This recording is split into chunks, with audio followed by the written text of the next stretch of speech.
Good evening, everyone. Welcome to the North Platte City Council meeting here on Tuesday, August 4th, 2026 at 5:30 p.m. Of course, we are here in the City Council chambers, calling the meeting officially to order. Invocation by Reverend Marcia Price from the New Beginnings Platte Valley Church, please. Thank you very much. Everybody bow your head. Oh, Father God, we stand here tonight knowing your word says that where 2 or 3 are gathered in your name, there you are in the midst of us. So we acknowledge tonight that as we gather in your name, you are right here and you are going to help guide this meeting tonight. Father, we stand here and we're not just in natural surroundings in this city hall, Lord. We stand here right now and we recognize and we declare that you are the God of truth and you are the God of justice and you are the Prince of Peace and love in this place. So Lord, we thank you. We thank you that you have purposed our individual lives to come together like this for the betterment of the citizens, of the people of North Platte. We do not take this privilege lightly. So, Lord, right now we seek your help and your divine guidance in this meeting right here tonight. Proverbs 16:3 says that when we commit our work to you, Lord, your plans will be established. We ask for your presence right now, Holy Spirit, and your wisdom to help us to make just and fair decisions your way and your plans that will affect the lives of those we represent. Father, we ask for clarity to see the needs, the true needs in our city, and the courage to address them with an attitude of peace and an attitude of compassion. Help us to listen with respect and with open hearts and with minds and with voices, the voices of all of our citizens. Even when our opinions differ, help us remember that each person is valuable. Each life is valuable, even when we disagree. So Lord, help us to agree to disagree and help us go on and help us respect each other with your kind of love. Father, we lift up North Platte, this hub of Western Nebraska.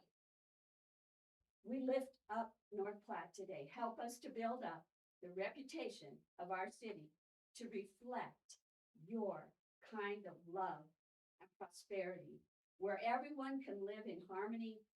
And Lord, help us to be mindful of the trust that has been placed in us as council members, all of us, as mayors, as businessmen, as leaders, as teachers, as pastors, all leaders.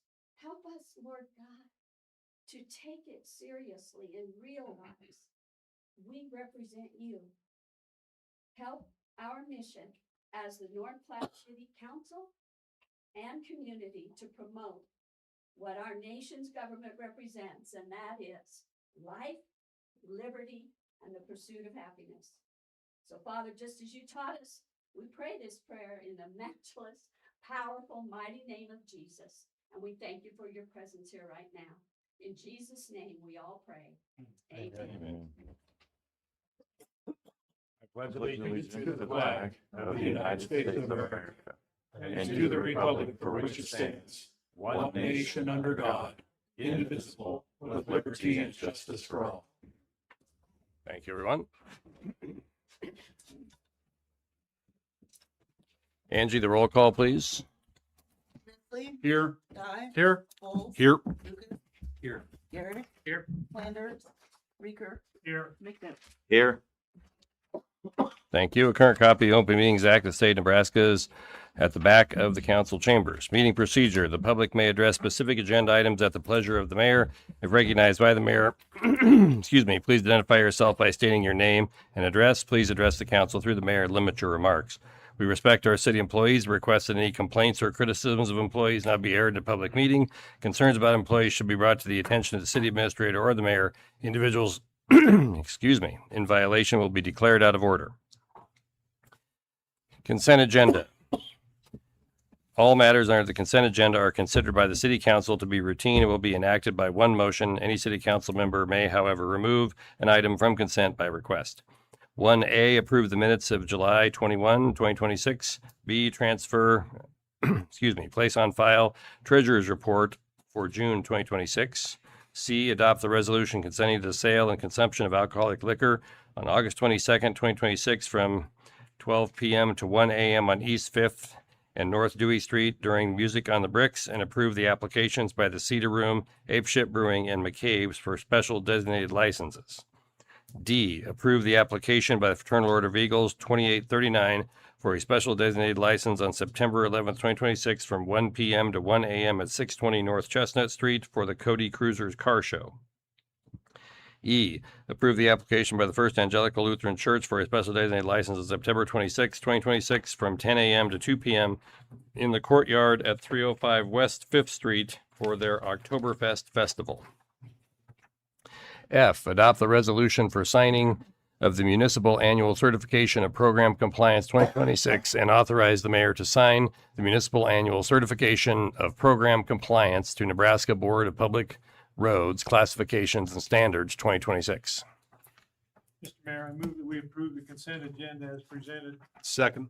Motion by Reeker, second by Vols. Calling the question on the consent agenda, please.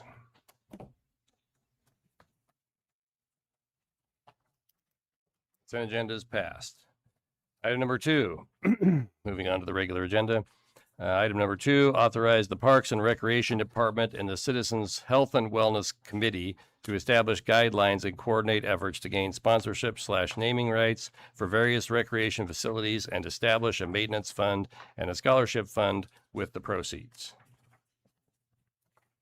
Mr. Mayor, I move to authorize the Parks and Recreation Department of the Citizens Health and Wellness Committee to establish guidelines and coordinate efforts to gain sponsorship, naming rights for various recreation facilities, and establish a maintenance fund and scholarship fund with the proceeds. Second. Motion by Reeker, second by Vols. Megan and Leland, I think, are in the audience. Since you two are the local representatives of the Citizens Health and Wellness Committee, would you please kind of tell us kind of what the parameters are, and please keep close to the microphone when you're doing so. All right. Oh, Leland- is that on? Is the red light on? The red light is on. Thank you. Thanks, Okay, Kevin. there we go. Leland Poppy, 1202 Custer Court, Executive Director of Mid-Nebraska Community Foundation. I'm Megan McGowan. I live in Brady, but I am the chairperson for the Recreation Alliance, and the registered address is 601 West Leota, which is my work, Great Lake Health. The purpose when we first had the sales tax initiative was to set up a maintenance fund. That fund has initially been set up through Mid-Nebraska Community Foundation. We currently have over $1.2 million in that, thanks to a contribution of $1 million from Great Plains Health. So that fund would continue to grow if this was approved, with the sponsorship going into that long-term maintenance fund. The idea with the maintenance fund is it would stay there, principal not used for, the goal is 10, 15 years, and let that build. So when we come around to making improvements that we need for the recreation center, there would be funds to do that. The funds could be utilized, but it's written that the goal is to keep it there for 10 to 15 years, to let that fund grow. Okay. You mentioned another fund as well. There's so- also a scholarship fund that would be utilized for parameters of those that couldn't afford the facility fees, that could be adjusted based on some criteria, and that could be access from the city to help support scholarships to make the memberships affordable for those that could not afford it. Okay. And those are both set up and ready to go if approved. So what you're saying is you have the fund set up at Mid-Nebraska Community Foundation, and if folks were so inclined, they could donate to either fund at their choice. They certainly could. Okay. And we currently have about 20 funds that help support the city in different services. Mid-Nebraska's paid out about 1.2 million the last 6 years, just assisting donors and to help with various programs through the city. But we would have those two funds available. Okay. Thank you. So what you're looking at tonight is just kind of the structure of what we're putting, what we proposed to provide some naming recognition for those that provide some dollars towards either one of these funds. We did lean on the help of CGID Architecture and then also RDG, who looked at a couple of different like facilities across the state. We looked at one in Hastings and one in Kearney. And looked at some of their sponsorship levels. And so that's kind of where we got the levels and the number of years, just try to look at best practices there. So questions about that? Okay. Thank you. Anyone have any questions? Brad? So who manages these funds currently? You guys? The funds are managed by Mid-Nebraska Community Foundation. Oh, the foundation. Foundation, yes, and they're invested in a long-term investment with the building fund. The scholarship fund would likely be a shorter term, more liquid fund because those funds would come in and out annually, where the building fund would be hopefully a 10-year investment, so it's invested more in stocks and bonds. And how is the structure of Mid-Nebraska Foundation set up? How is their board decided? Is it tied back to the city in any way, shape, or form?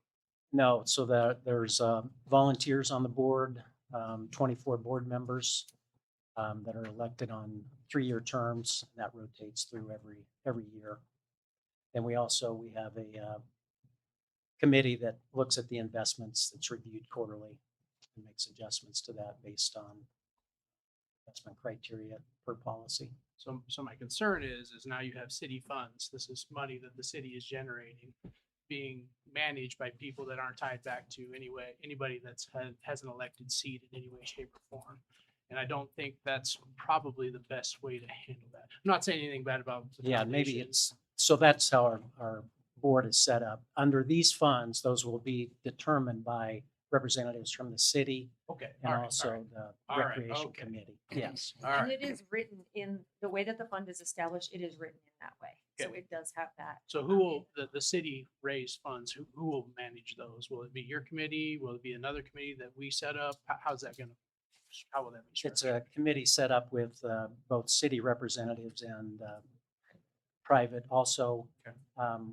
with Great Plains providing $1 million. They'd like to have a seat there, but How do you- basically, yeah, just review that, and upon the request of the city, that would be reviewed by that committee and proceeds going back to the city. Yeah, it's written in that it goes to the city. That was one of my concerns. What if you, and I saw you had a structure set in here, $1 million for this and $500,000 for that. What if you had multiple bids on the same naming structure? How are you guys going to manage that? Really hope that happens. I'm very hopeful. I don't anticipate that being the case, but there are a lot of spaces you've seen the building. It is a large building. We have, RDG has gone through and made square foot recommendations in terms of the cost. So there potentially could be some other spaces that we would identify, which we did leave a little bit of open territory for that other spaces might be identified in that. So I think that there is opportunity. They're not maybe some co-naming there. I think that there's definitely opportunity for that. And again, I hope that happens. I hope do we have too. several people that want to give $1 million like that on their record. And I 100% agree with you. My concern is, and maybe not the $1 million one, but some of the smaller ones, there's only so many of those. And sometimes there's, complaints or accusations of favoritism. And I just want to have you guys thinking of how you're going to handle that, whether it's, 25,000, unless there's multiple, then it's a bidding war, or something along those lines to make it fair to the public. So just something to think about. Thank you. Other questions? Sure. Ty? I just wanted to ask some clarifying questions because I thought I understood, but now your questions made me wonder if I understood. So the money that we're talking about is all outside donation money, correct? But Brad, your question ties back to the fact that it ties to the city's facility or our reputation and ultimate use of the money. It's not, we're not talking about money generated from the sales tax initiative or other taxing authorities, right? That's Okay, correct. Okay. It's donated. Okay. I just want to make sure I understood that. Thank you. Pete? And just a point of clarification, the naming and the sinking fund, basically, I understand.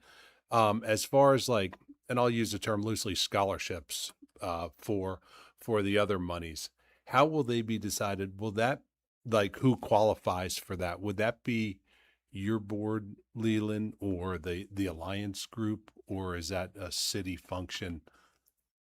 Have you guys thought of that? I understand it's more of a city function, Okay. identifying what the Okay. criteria was.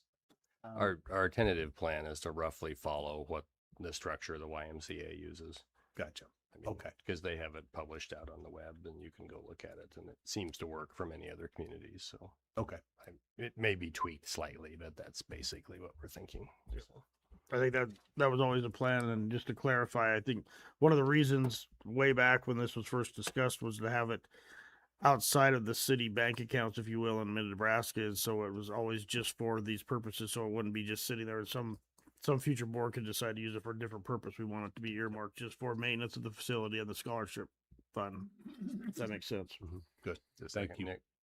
Thank you. I guess my question is as far as an administrative standpoint, who's going to keep track of the annual renewals? Like, let's say in 5 years, the premier naming rights are coming due. Whose responsibility is it to send out notifications, or because they're all kind of staggered, 5 year, 3 year? So is that the city's responsibility or the foundation's It's the responsibility? city's responsibility. Okay. So the admin stuff's going to be taken care of by the city. Yep. Okay. Rod? The 1.2 million that's been raised so far for maintenance, is that just for the rec center or is that for Cody Pool too? That's just for the rec center. Okay. Wasn't that kind of all grouped together with the bond issues? So Well, they can the donors can designate what they'd like to have it done for as no, I'm part of talking about this maintenance fund, the Oh. 1.2 million. That's not going to be able to be used to do maintenance 20 years from now at the Cody Pool. It's just set for the rec that center. particular million was designated for the rec center. Okay. There may be somebody else that designates some amount for the Cody Pool, and then that would be for the Cody Pool.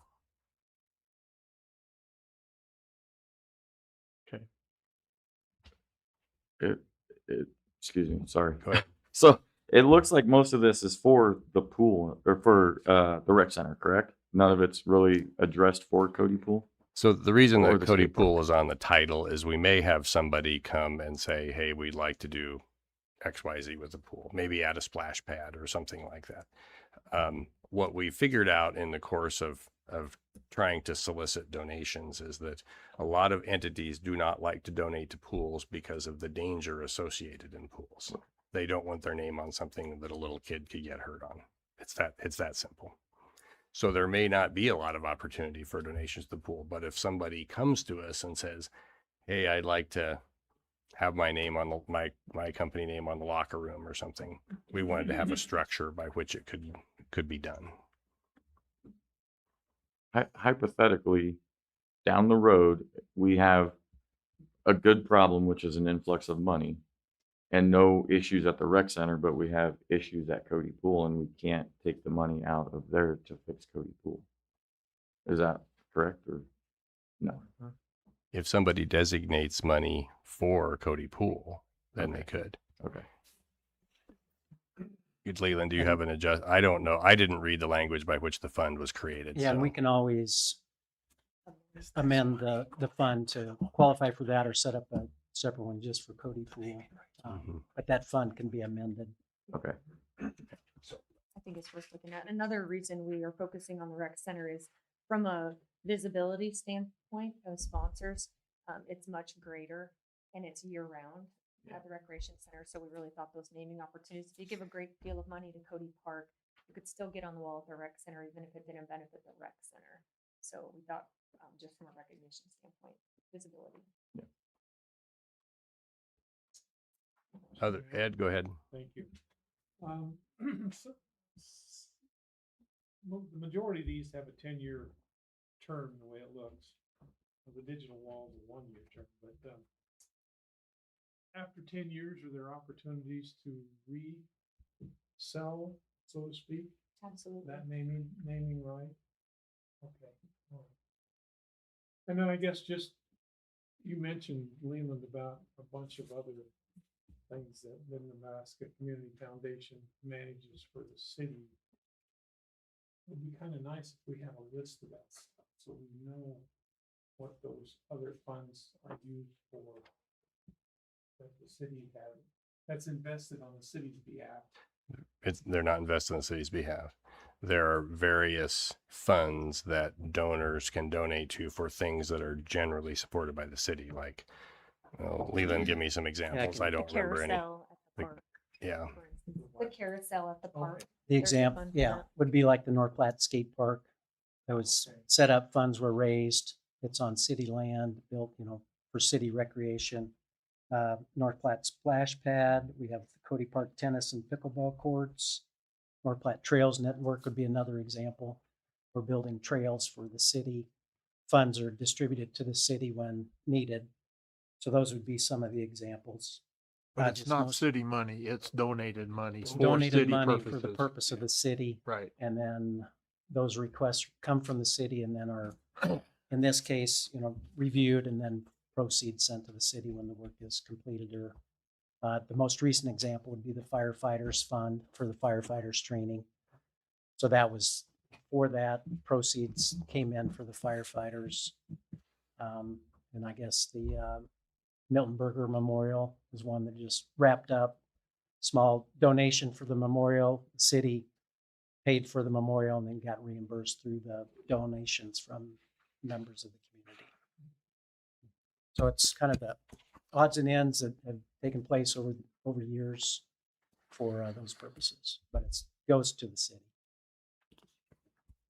Yeah, so these are not funds set up by the city. These usually have been individual groups that have set these up, and then for city projects, and then we request that, but it's not city funds that went into these or any taxpayer money. It's all been donations from individuals for the different funds. Yeah.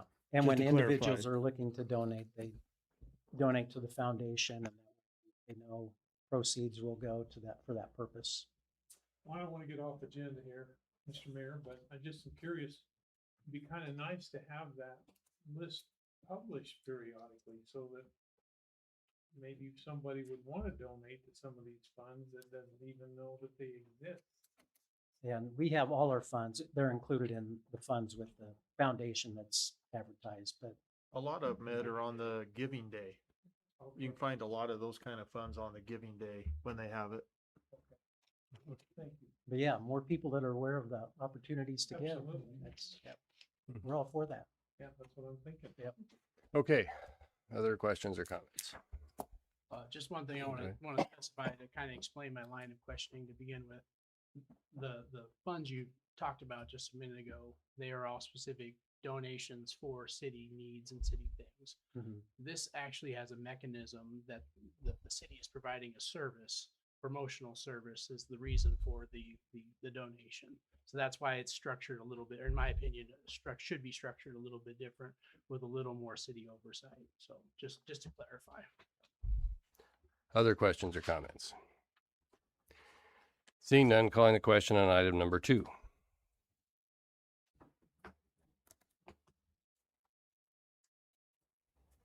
Item number 2 is passed. Thank you, guys. Item number 3, adopt the resolution regarding publicly accessible code compliance tracking. Mr. Mayor, I move to adopt the resolution regarding publicly accessible code compliance And where are we going with it? There's a process, and most of you know that the process is we go out, check properties, send letters, give property owners some time to take care of the issues. And if they don't take care of the issues, we try another route. They may end up in court. They may end up where we actually go out and do the work for that individual. But what we're trying to maybe cut down with here, or to come up with another option as to bring more individuals into compliance more quickly, and maybe cut down on some of the phone calls. So if we had this readily available, so an individual could look on the website and say, hey, I called in that address 2 weeks ago. I want to know where it's at. They can take a look at it and, forego stopping by City Hall or calling, or, taking a lot of time out of their day to figure out where they're at in the process of what's happening. So that's kind of where we're at with that. So to be fair, this is kind of my idea, and I got, convinced Judy to come up and talk about it. But the reason is that we really do get a lot of phone calls and people genuinely wondering, what's the status of this property? Has it been turned in? Has it not been turned in? Where is it? You get at the end of this, and just one clarification, Judy, would you say, I've heard you throw out a couple different percentages, but after we send a first letter, how many on average would you say people deal with whatever the issue is and it ends right there as a percentage? I would say probably at least 60 to 70%. It's pretty high once they get, people typically try to comply, but then you have that anywhere from 30 to 40% that they're going to ignore every letter that we send. So, yeah, I mean, we have a pretty good rate of return, I guess. And then, Bill, from your perspective, once they land on your desk, well, what do you usually do, just so we're informed here? So what I usually do is that I have one of two directions that I can take these cases when they've been referred to me. I can file in county court and request that the property owner pay a fine for violating city ordinance. And so that's usually the first route that we take, so that we give people an opportunity to take care of the problem on their own.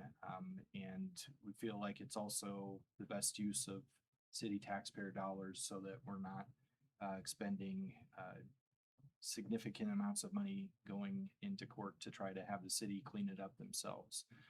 So first round, we usually go in, we ask for a fine, we talk to the people continuously about getting it cleaned up, and we try to encourage them to get that taken care of. If it continues to be a problem, they've paid a fine, then at that point, then I consider filing in district court, where I can ask the court for an order that would authorize the city to go in and do the work themselves. And so those are generally the two routes that we go. And obviously, once we get into court, we typically we can see delays, number one, from being able to get in front of the judge. Number two, the property owners can request continuances and ask for more time. And then we also just run into delays in getting the appropriate court orders. So it always takes time once we get there too. And just to kind of give you a rundown, I went back over the last 4 years to just kind of get an idea of how many letters we send. We average about 900 to 950 letters that are sent. Of those, we end up with about 125 of them that are repeat offenders, where we send multiple letters out multiple times. And on average, the city attorney ends up with anywhere from 40 to about 65 in court, or at least land on his desk. They may not all end up in court. But it does take a lot of staff time. And right now, this year, we're actually at 862 as of today that I just saw, and I'm not sure how many have been in court, but quite a few. Quite a few. And I'm actually a little bit behind on filing some of them. So there's going to be quite a few more filed here within the next week. Yeah.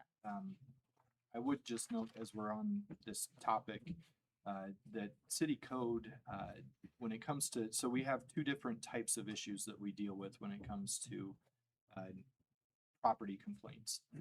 We generally divide them into weeds and then nuisances. And nuisances can be anything from like the junk vehicles or just junk trash on the property. that needs cleaned up.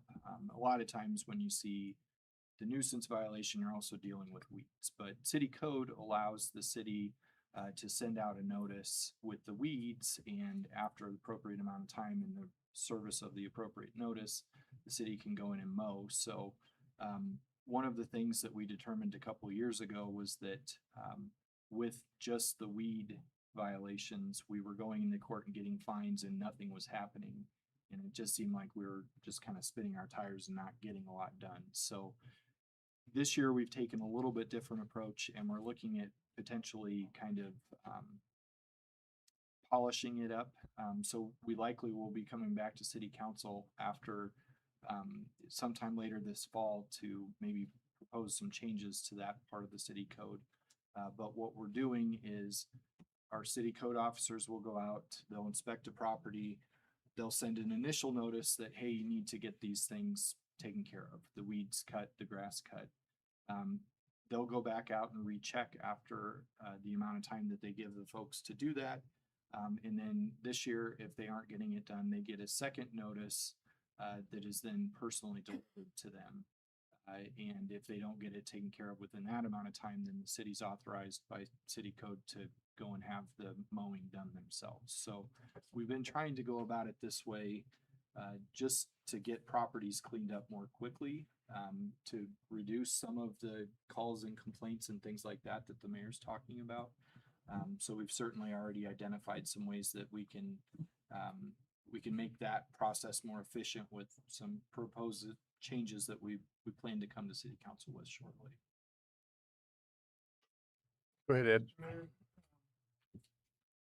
Recently, we had a situation where there was a dead tree that was in danger of falling across the traffic light. I think the city went in and removed that, if I'm not mistaken. Do we have any mechanism to recover our costs in that circumstance? It depends on, so yes, there are some mechanisms, but some of the city code is very specific about the types of notices that have to be sent out. And so my position has always been, if we don't get the right kind of notice before we get the work done, then we can't try to collect the costs after the fact. So for things like that, it can sometimes be hard if it's an emergency situation and we need to act quickly. It can be hard to get those notices out. In a situation like that, let's say that tree would have fallen across the traffic lane, someone would have been injured. Who's liable for that? If you want to discuss it in a closed session or talk about that, discuss it with you further. Okay. I'll catch you. Other questions or comment, Ty? Yeah, just a quick comment. This will really ruffle some feathers with some people whose names get put on the list. And that's probably, I understand reducing the call volumes and the contacts at City Hall, but let's talk about the real effect is probably if somebody doesn't like their name on the internet for being on the nuisance list, then the hope would be that they would, maybe clean these things up faster. So that's probably the secondary benefit here. I would also hope that you would see maybe, people who purchase real estate would use that list as a potential knock on doors of properties that they might offer to buy somebody's property and all that. There's definitely going to be some complaints about this. I think we have to go into this. I support the idea. This is probably the biggest criticism I hear about our city is that people want to see more enforcement of this. But I think we all have to know that there's going to be some upset people with this. But in my opinion, it will probably move the needle too. And I think it's a good idea to try it. Ty brings up a really good point. And that's initially where I went to. That's kind of like the blacklist on the internet. And then I recalled a good friend of mine, longtime resident of North Platte, said that Keith Blackledge, and some of you folks might remember this from your day, used to post this in the Telegraph when he had the Telegraph. And it was kind of like pointing out the people who weren't taking care of their properties. So I think it will have that effect. Whether pro or con, I don't know. But I do think I get a lot of complaints about nuisance and weeds. So this might alleviate that skosh. So I'm in favor of this also. Go ahead, Ed. Mr. Mayor, where will this be published? Our plan is to dedicate a section of our website to it. So it would be off the northplatte.ne.gov website, probably an area named property compliance or something along those lines. It would be a couple clicks deep in the website. Brad, do you have a question? Yes. So unkept properties, is that the list that you guys go through that we've been purchasing when they get so distressed? Is that the same list? No, Oh. not necessarily. Some of them might be on there. Well, you can publish that one too if you want to. I do want to, and here's the reason why, and you alluded to it just a second ago. If they're they're struggling with these properties, it would increase availability of potential buyers. And I brought this up several times. I brought it up to the committee. I brought it up here in council. I think publishing that list is a good thing because it could get them some ways out to sell their property. It would, make it harder for the city to buy out these properties, but in my opinion, that's a good thing for the private citizens to manage this. Here's my struggle. So I'll make it personal because I literally received one of these letters like yesterday or today in the mail. So I'm going on this list, which is fine. Like I don't care. I can go on the list. But when you read that letter, that you guys send out, it is an absolute threat. Like it is not. There's no like, hey, we love you guys. You're awesome. No, it's do it or you're going to court. If you don't, if by threatening someone they don't move, shaming them, I don't think is going to move the needle that much. So I see this as a negative. I see this as bully tactics. I'll give you for instance. I own houses in other towns, and in between renters, I actually one of my weeds got out of control, and they sent me a letter, and it was my fault. But it was interesting because the letter wasn't a threat. The letter was, hey, we know you're a good citizen. We really appreciate what you're doing in our town. We just wanted to let you know your weeds have gotten a little out of control and would hope you would take care of it. Super nice, very polite laid out. I took care of it immediately. I couldn't wait to do it because I wanted to get back in the good graces of what they thought. It's psychology and it's silly, but it works. And I just want to throw that out there. Nick? Thank you. So you can email or you can file complaints through this website? This link? Our website right now does have a place where you can file a complaint. It is on the website. So yeah. Really? Yep. Yep. Okay. We get those quite a bit. And it's for all kinds of things. They can report any type of issue. Well, that was going to lead into my next question is, are you afraid of getting an abundance of complaints that don't go against the ordinance? I think we do get some of that already through the email. But we check out every complaint that's there. We'll go check it out and see. Some of them are actually non-compliant. Some of them are compliant, and it's just somebody, complaining about a property. But we do check those out. They come in, and actually Kevin gets the majority of those, and then he filters them to whichever department needs to look at them. But yeah, we do have that, and we've gotten some through there already. Well, I just want to add too that I think this is probably going to be a good thing for the community as well, because so many times when I have people call me, they always feel like they're the only ones that are getting these letters. And I think for transparency reasons, to go in there and see that some of these people, I'm not going to mention any names, but complaints about developers or whatever, if they have weeds, they can go in and see that complaints and letters have been filed and been proper actions have been taken. So I think it's fair for the community to see that. Rod? I don't know about if it's gonna alleviate some phone calls. It might create more phone calls, because I think the person that gets the threatening letter, like Brad said, as soon as they get that mode, they're gonna be calling you saying, "Get me off the list now." Well, I get a lot of that, and I think you're going to get a lot of people that'll look at the list, drive around town and be calling you saying, how come this guy's not on the list? Get over there and do it. So I think it might work just the opposite of what you're wanting. It might create more phone calls pointing out spots that we haven't pointed out. Well, I'm just afraid. I don't think we have a problem with people reporting more problem properties, because with 2 people and 250 miles of roads in the town, it takes a long time to get Right. around. You can't hit the whole town in the Right. summer and do it appropriately. But they have their routes they take and they hit them people real hard. Yeah. And there's a lot that I don't think they're getting. So it might make them have to work a little harder at finding them. See, and psychologically, I actually go the opposite way. When you threaten me and you shame me, I want to fight now. So now I want to cause a problem to the city, because the big bad city is coming after me. I literally was in the process of taking care of the weeds.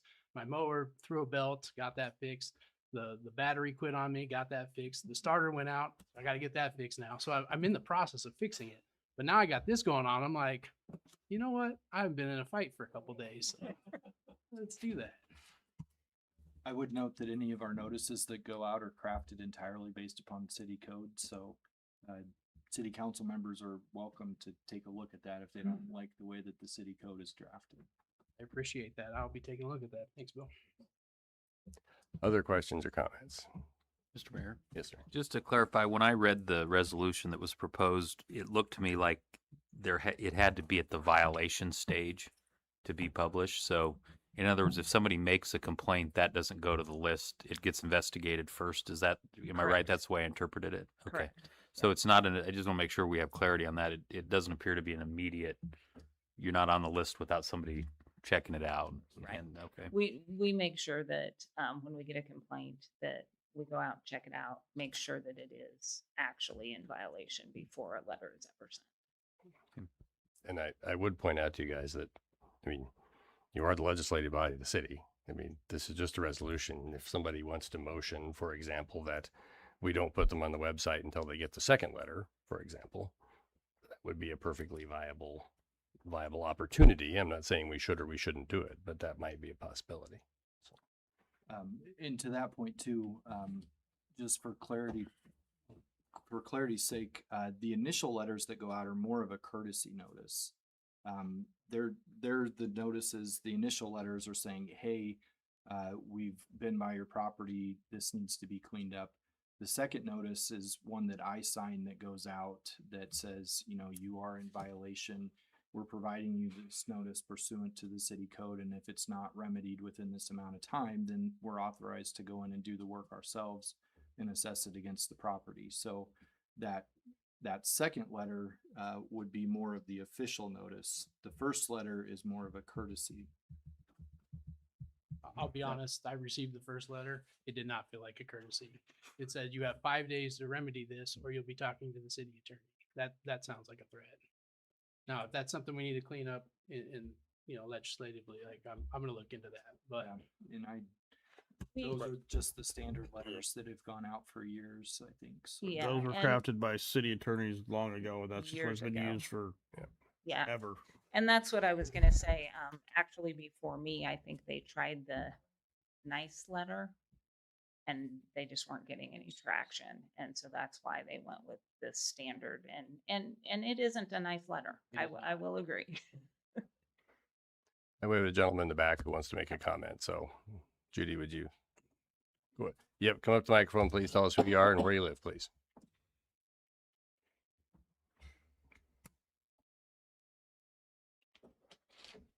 Yeah, my name is Gary Royal. I basically live across the street, but not to want to get any of your letters or anything, but I have trees that are in between the sidewalk and the street that are going up into the power lines. Who's responsible for that? The power company takes care of that. Power company? Mhm. Like I said, I just didn't know who gets what responsibility, but so I would have to call them or the city would call. I think we'll probably take care of it tomorrow. So I tried to keep the bottom part trimmed for people can drive underneath it, but the street sweeper, it's not high enough for them because I'm not going to climb up on the ladder trying to get 16 feet up in the air. But I keep my sidewalk and curb pretty clean, but it's tall enough for I can walk underneath it, mow my yard, don't hit my head. But, you know, I don't know what the city ordinances are for, like I said, sidewalks or the streets along Willow. They said everybody has to be 16 feet up in the air. Like I can see that for semi trucks, but Go ahead. So, Lee.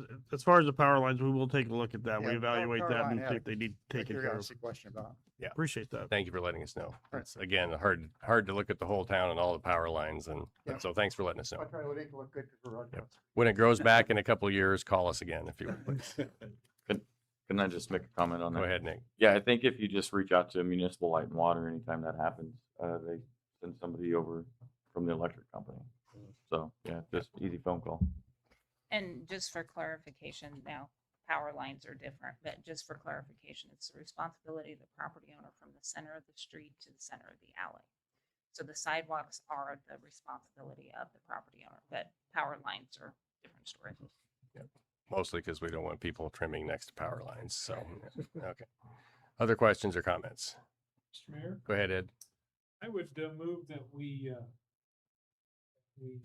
don't publish the notice until the second letter has been mailed. Second.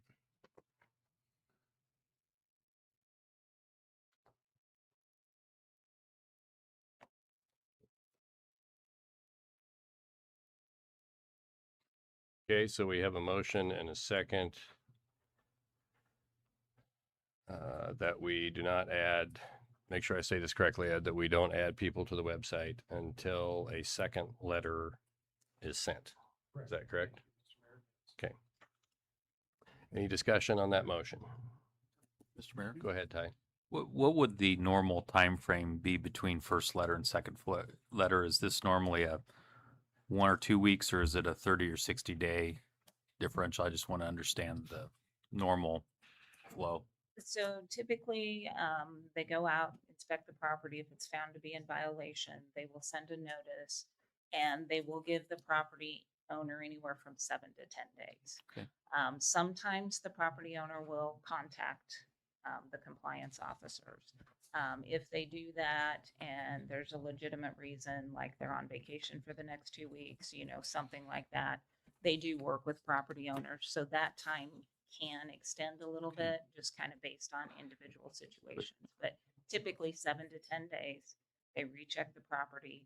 And then at that point, the second letter is hand delivered and they have 5 days from the date of that letter to rectify the situation. Mayor Keller, I'm looking at the resolution. So if the change you're looking at it, I mean, I'm looking at the 1, 2, 3, 4th whereas, and the last paragraph, or last part of the sentence is, you want that change to have received or will be receiving a second notice of such violation? If we change it that way, Judy, does that fit with you guys? Make it easy change, insert the word second.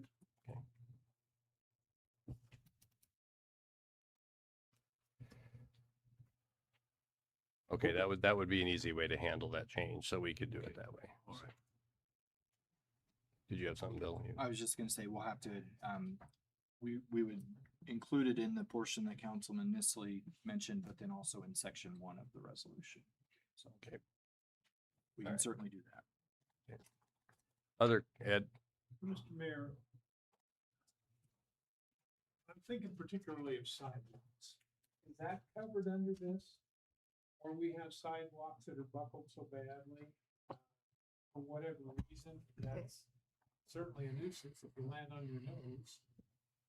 Could be worse. How is that addressed? And you don't have, I mean, if you've got 7 to 10 days to fix it before a notice, that's gonna be tough. Our code officers aren't really inspecting sidewalks.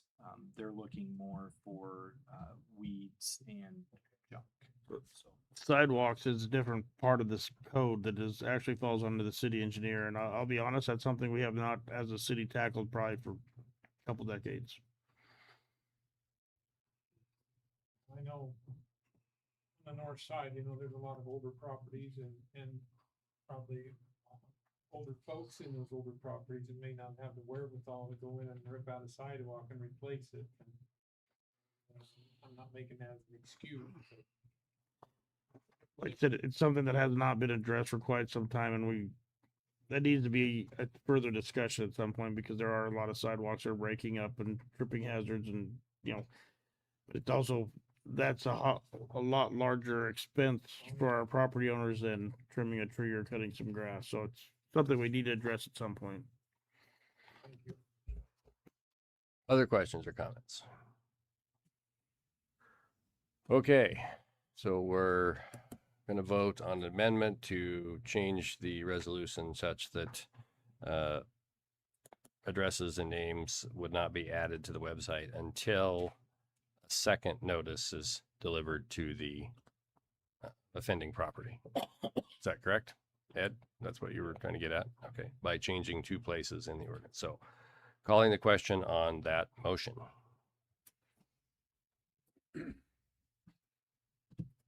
Okay, we're back to the original ordinance as amended by the notify on the second letter motion. Any other further discussion?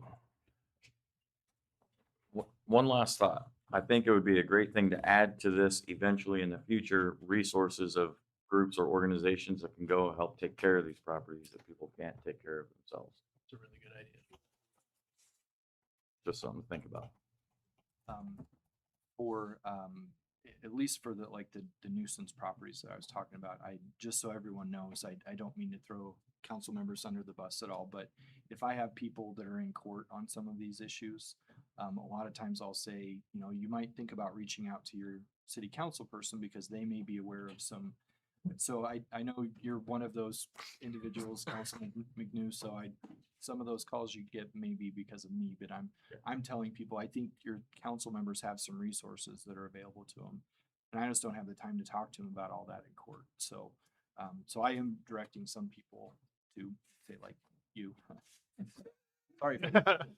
Appreciate it. So Wait till if we have a list of resources, because there are some available, there are church groups, there, et cetera.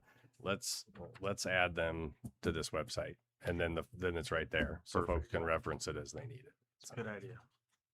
Okay, other questions or comments? Calling the question on number 3 as amended. Number 3 as amended passes. Thank you, everyone. Number 4, adopt the recommendation by the City Planning Commission to vacate a 10-foot wide utility easement located at 302 West 3rd Street on property described as Lot 1 Garrison Subdivision, North Platte, Lincoln County, Nebraska. Mr. Mayor, I move to adopt the recommendation of the City Planning Commission to vacate a 10-foot wide utility easement located at 302 West 3rd Street on property described as Lot 1 Garrison Subdivision, North Platte, Lincoln County, Nebraska. Second. Motion by Reeker, second by McNew. Any discussion on item number? Well, Judy, tell us what's going on, I guess. So this is a property that was subdivided several years ago to allow kind of a smaller home sites, 2 smaller home sites. With that original subdivision, we required that they put in a utility easement for the purpose of getting water from the street and sewer from the alley. Just recently, one of the properties has been sold, and the new owner would like to build a garage. In order to do that, he would be building the garage over top of the easement or within the easement, and so which is not allowed. So they asked me what they could do, and I said you could request to vacate that easement as long as you showed that the easement was not used for utilities. And so that's what you have is a map showing the location of the utilities, which obviously shows that that utility easement is not being used. So we have no problem with vacating it if you don't. Questions or comments? Seeing none, calling the question on item number 4, please. Item number 4 is passed. Item number 5, accept the certificate of completion for paving district number 837, which is West 9th Street from 300 feet west of Sherman Avenue to Buffalo Bill Avenue, North Carr Avenue from 9th Street to Rodeo Road, and North Mills Avenue from 9th Street to Rodeo Road, and accept said improvements. Mr. Mayor, I move to accept the certificate of completion for paving district number 837 West 9th Street from 300 feet west of Sherman Avenue to Buffalo Bill Avenue, North Carr Avenue from 9th Street to Rodeo Road, and North Mills Avenue, 9th Street, from 9th Street to Rodeo Road, and accept said improvements. Second. Motion by Reeker, second by Dye. Brent?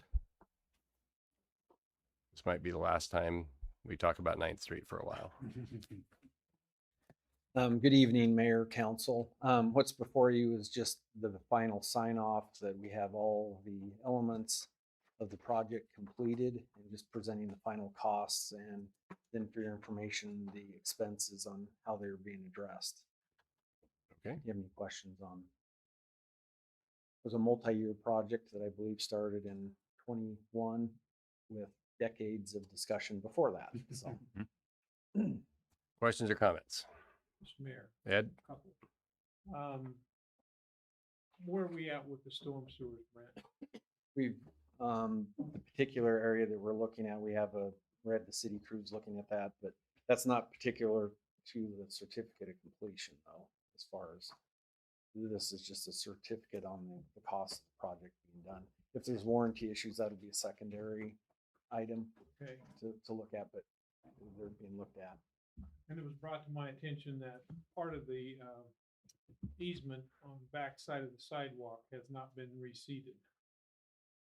So I presume that would be part of the contract that would need to be completed. That'd be a warranty issue It would be again. a warrant, even though it was never seeded.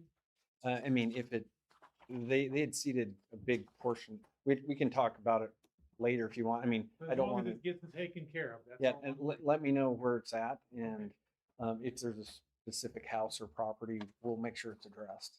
So, if you'd let me know, I'll Yeah. definitely take care of whichever one it is. Thank you. Questions or comments? Seeing none, calling the question on item number 5. Thanks, Brent. Item number 5 is passed. That was fun to vote yes. Yes, it was.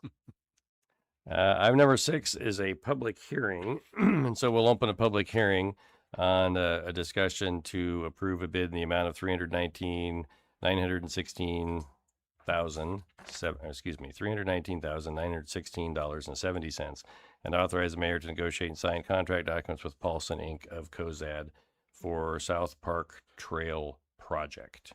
So I'm opening up the public hearing, but first, I'm going to ask Brent to kind of describe what we have going on here. So from the construction perspective. What I'm doing is presenting more of the information on what we're looking at doing as far as the details on the specifics of the project. I think Kevin's going to help with some of the financial part. And what we're looking at is on South Buffalo Bill around the front Fremont Slough. The project, you can kind of see the big picture overall.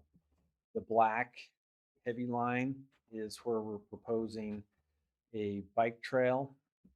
Over on the east side, we'll have a bridge crossing the slough. And then south to the bottom here, we're showing a trailhead parking area with a connection off of Buffalo. So there'd be parking in an area to get over here into this trail section. And then this is just kind of a blown up, it's the same thing, but zoomed in. So there would be a connection over on the existing South Buffalo Trail that functions in a loop with a bridge crossing across the slough, and then a trail looping back in over on Buffalo again, and then a connection to a area that has some paved parking, but some area for extra overflow. So that's the big picture of what we're looking at with this item. As far as the bid that we had with Paulson's was for the concrete trail and the concrete for the parking lot, dirt work for the parking lot, and crushed concrete for the remainder that's not paved. And Brent, do you have another picture that kind of shows what we would outline as a park area? That's Yes. kind of relevant. So This third one shows the parcel that's being proposed to be carved out, that inside of those black boundaries here up at the top, which would be the north, east, which is the right. Sorry, this keeps popping up for trying to be helpful. And then the bottom, and then over here on Buffalo. So that rectangle is that portion of the property that's being proposed as the park. So just to refresh everyone's memory, and could you kind of circle your cursor around the well house there? So thank you. If you're driving down Buffalo and you look out in this area, a little bit before you get to Powell's Brewing, you'll see that well house out there today. That's kind of an identifying landmark right now. And so all of this would occur slightly north of that well house. But what this entire area from really just south of where the new Quick Stop was built to down to just north of where Ottinger's boat shop was built is currently designated a giant park. And I think many of you remember we were on the council a few years ago. We discussed the possibility of putting housing in this area, and that set off a whole chain of events. And I got to be in a lot of meetings with the state of Nebraska and all that sort of thing. But anyway, to make very, very long story shorter, I don't think, and I think the council generally agreed with at that time, which has been a couple of years ago, but that it was a good idea to retain part of this region as a park and then seek to eventually convert the rest of it, particularly to the north, although there's a little bit to the south of this, into a property that the city owned so that it could sell it someday for whatever purpose, whether more than likely housing, but for whatever purpose the city deemed useful at that time. I don't think it's something that we need to worry about selling off anytime in the near future. We've got plenty of housing going in our community right now. But I do kind of want to get this issue resolved with the state because it goes clear to the federal government. It's a long and complex process. And the park that we have designated and gotten partially set up over near Madison Middle School is a component to this process. And you'll recall that we have to purchase property and roughly the value of this whole property, and then there's kind of a trade. So it's a park for park, but it's done by dollar value, not by space. And there'll be another park out on the southeast portion of town where the housing and apartments are going in that vicinity that will also become part of this trade as we move forward. We're hopefully in getting that done and designated here this fall or early next year, and then we can complete the process with the state and the federal government and get all the shuffling done, which will probably take, they tell me, a good share of a year.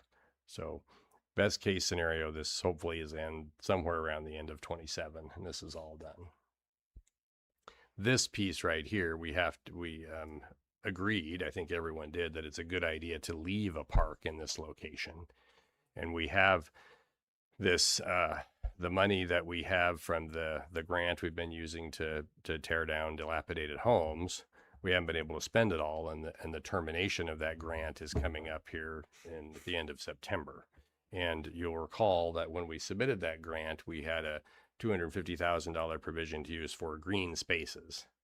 And so we can designate that money, and then we've talked with the state, and they're willing to approve the monies needed to make all this happen from that grant. I'm looking at Kevin because he's been the one communicating with him, and he's nodding at me here, in order to make this park happen. So we'll be able to do all this wonderful paving, the parking lot, et cetera, with no additional cost to the community. The trick is it has to be all done by September 30th. And we received bids. What day? Where'd Brent go? There he is. What day did we receive bids? Last Tuesday? And the contractors, in this case, Paulson, who was the low bidder, is quite aware that they have to be done prior to this, and they would like to start on Monday. They've let us know. So we need to either approve or deny this tonight, one or the other, and go forward accordingly. Mr. Reeker?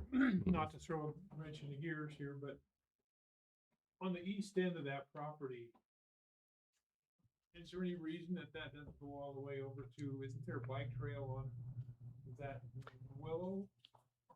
Buffalo. Yeah, long. There is a bike trail all the way over at Willow, but you have Echo Drive in there, and then you have a long stretch of property behind the college and stuff before you'd ever get there that the city does not own. This is basically at the edge of the city property. And I do think that's probably a tremendous goal for the community, maybe over the next 20 or 30 years. So they work towards acquiring little bits of that property and get that bike trail all the way over there. It'd be really nice. We're hoping to do a couple turnouts on this so people could stand and or sit and fish in the slough at some point in the future. But it'll depend on how all the money comes together and if there's enough water in the slough. So We'll just Go ahead, Lane. I spent a lot of time on this trail, even though I don't look like it. I do spend a lot of time on this trail, and it's a wonderful area. It's a heavily used area. You know, we've never. This is a great opportunity to use the Fremont Slough, which is a beautiful water area. I think that this area would have tremendous public use on it. The area there's a floodway, as I recall, isn't there, Brent, that goes down. So the property's really not buildable for anything else. And I mean, what a home run for the community to be able to use part of the grant funds and get this paid for. I just think it's a tremendous enhancement to that area. I did make a contact to Quick Stop and just talk to them a little bit about this right before we were talking about it tonight, because I was thinking about, well, how much restroom usage and, you know, some things like that.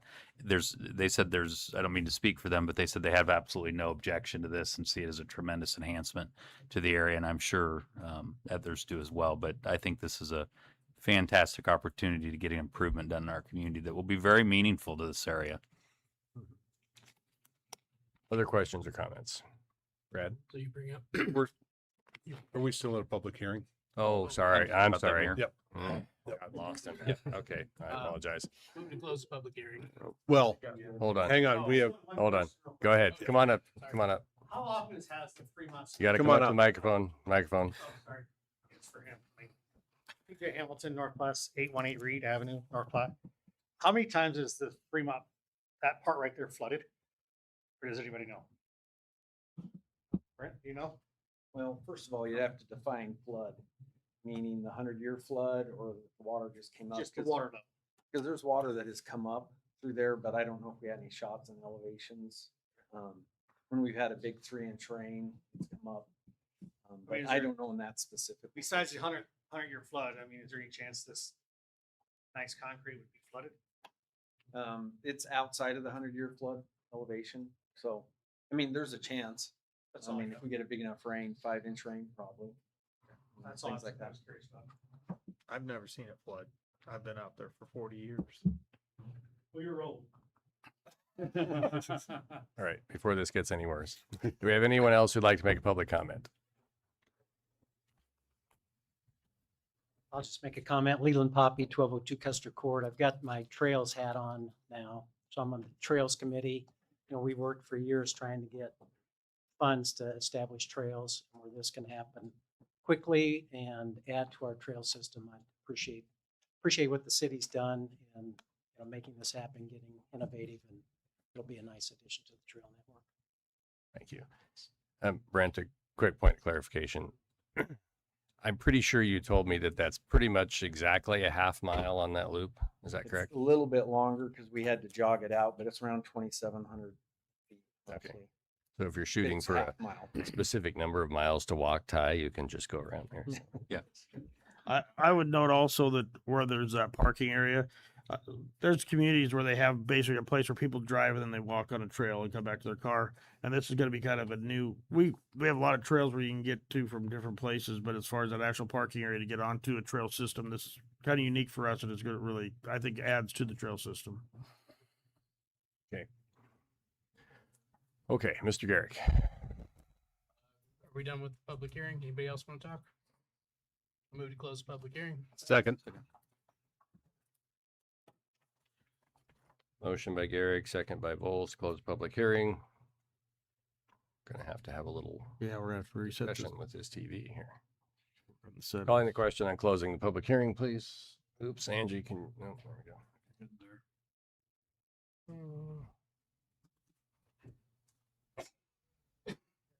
Now we have nothing.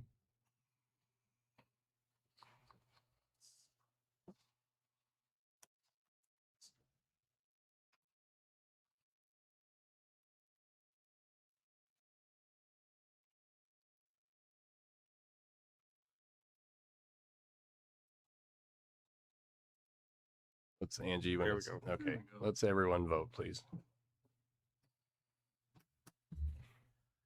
Okay, public hearing is now closed. Council will now discuss, approve the bid in the amount of $319,916.70 and authorize the mayor to negotiate and sign contract documents with Paulson Inc. of Cozad for South Park Trail Project. Mr. Mayor, I move to approve the bid in the amount of $319,916.70 and authorize the mayor to negotiate and sign contract documents with Paulson Inc. of Cozad for the South Park Trail Project. Second. Motion by Vols, second by Dye. Do we have any discussion on this item? Go ahead. All right. You bring up Madison, the park just south of that. Where are we at with that, project, and how's that coming along? Part of the process of getting the state and federal approval for the change requires a environmental review of the places that we're going to convert. And since there's an expense to that, I'd like to have all the places that we would convert to other parks identified so the review can be done all at once rather than having to pay for multiple reviews. So when we get the piece that's going to be out there off East Francis done, which should be sometime this fall, early winter, then we'll move forward with getting all the reviews done at the same time. And so hopefully next spring we can be in there doing stuff on the one in Madison or near Madison. We have a preliminary design of the amenities and what it's gonna cost for those things, put together, so it's just waiting on these pieces, as the mayor mentioned. I tried to get them to let us go forward with doing some stuff and they said you can plant grass on it, but okay. Yes. Initially, I looked at the parking lot and I'm like, parking lot, but then I thought about it and I'm out there a lot too. A lot of people park in the cutouts. And I think there'll be more, the cutouts will hopefully eventually be gone once housing goes in there and that. And how many spots, Brent, do you have an idea of roughly of that size of that parking lot? Because I think a lot more people will come out here and use it too. The total number of spots is one item. The number that we're gonna have paved is another. What we're gonna have is crushed concrete for a majority of it. Okay. But there's gonna be a row of parking all the way at the north end, and there's about, I'd say around 12 to Okay. 15 spots. We're gonna have a designated van accessible spot there as well, and then a connection to the trail from that. So there'll be room. The other thing is with the crushed concrete, some of our thought is sometimes you can get some oversized vehicles or people show up with bikes on a trailer, that there's a little bit more flexibility that you can park. If you bring a van with 8 bikes or whatever, that you can park there and still have room to do your thing and get out, have a trailhead that has flexibility for those type of things. So Perfect. Thank you. Rod? Was there any solar kind of lighting or anything that was gonna be on that trail, or at night it's just gonna be flat dark? we don't have any lighting on what we're doing right now. That might be the next project. Okay, just asking. Other comments or questions? Seeing none, excuse me, seeing none, calling the question on item number 6, please. Item number 6 is passed. Item number 7, we have another starting with under public hearing. First reading and action to adopt ordinance number 4255, annexing Lot 1 Deepwaters Retreat Administrative Subdivision, Lincoln County, Nebraska, consisting of approximately 2.326 acres into the corporate limits of the city of North Platte. Lane, the ordinance, please. Ordinance number 4255. An ordinance of the mayor and council of the city of North Platte, Lincoln County, Nebraska, to include within the corporate limits of the city of North Platte certain lands described as Lot 1, Deep Waters Retreat Administrative Subdivision, Lincoln County, Nebraska, repealing all ordinances in conflict herewith, providing for the effective date and publication thereof. Thank you. Public hearing is open on this item. If anyone would like to make a comment about item number 7, please approach the microphone, tell us who you are, and make your comment.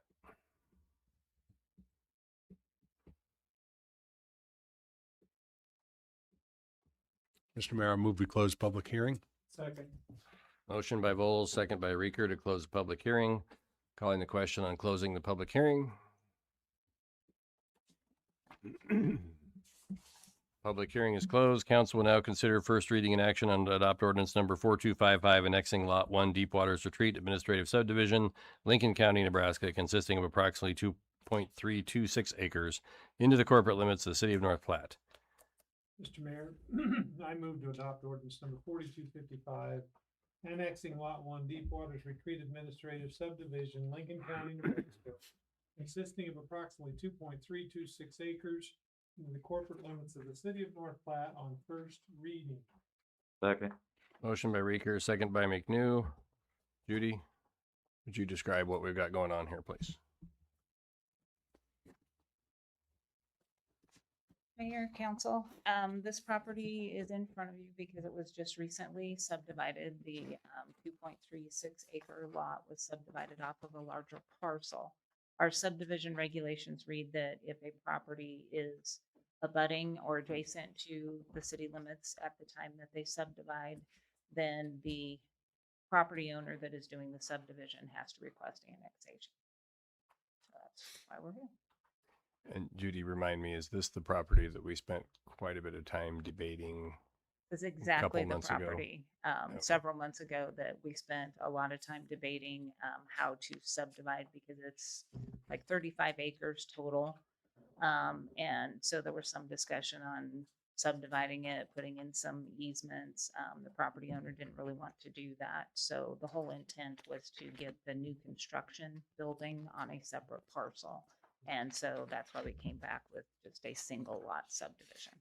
So positionally, this is the really nice building that's out there on North Buffalo, correct? Okay, thank you. Questions for Judy? Nick? So on the big, when you subdivide a small piece and the bigger one is still abutting city limits, that one doesn't have to come in automatically, just the one that you're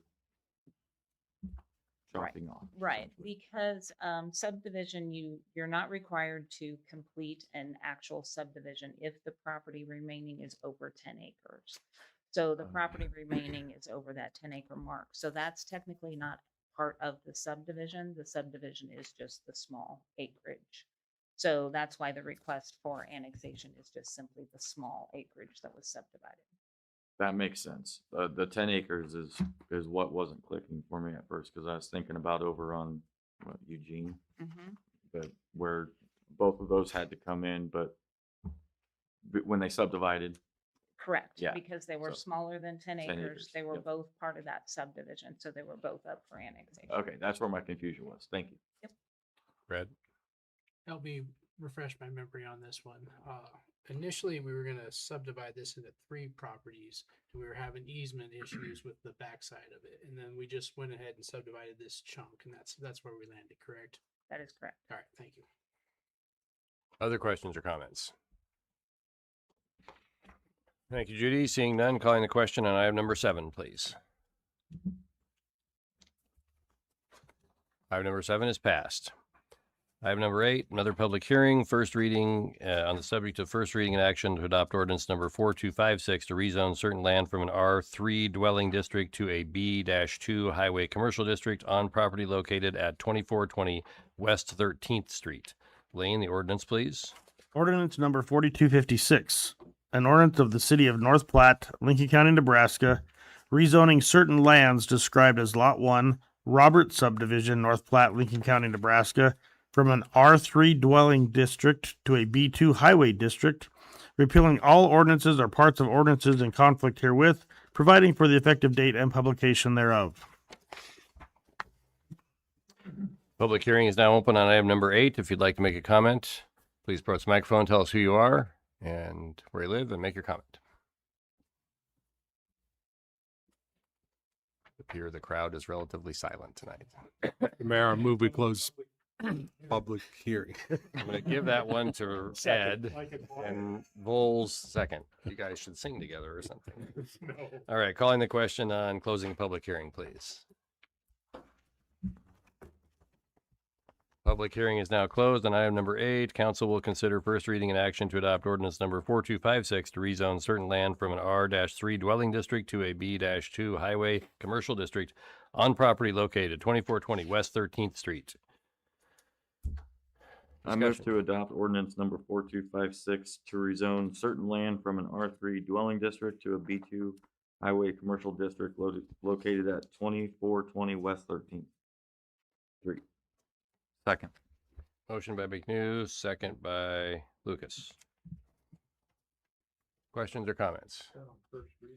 That's first reading, yeah. Judy, you want to give us a blurb here?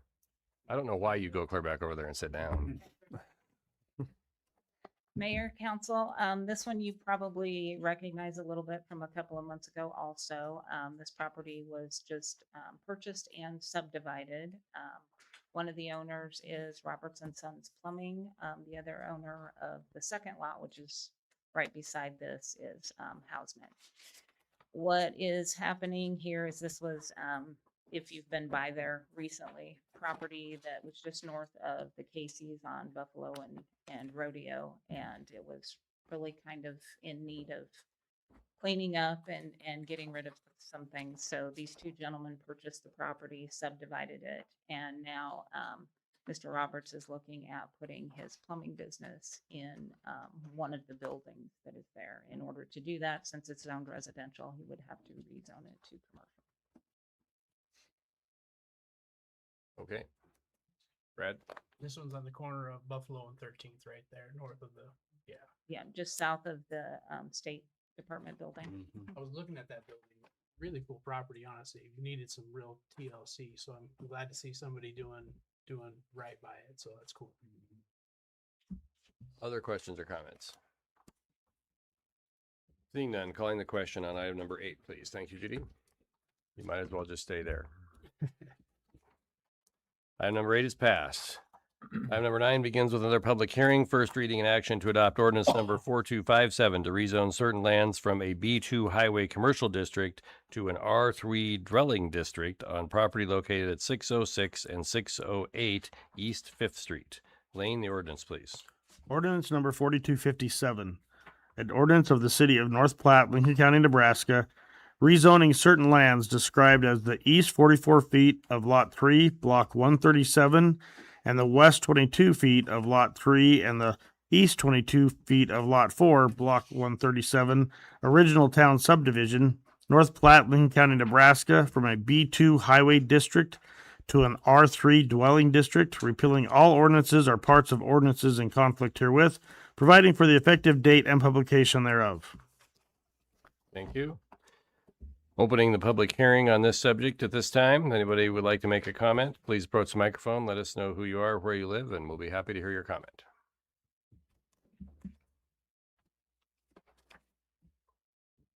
You're not generating a lot of interest in these here, Judy, just so you know. I move we close the public hearing. Second. Motion by Reeker, second by Voles to close the public hearing. Calling the question on closing the public hearing.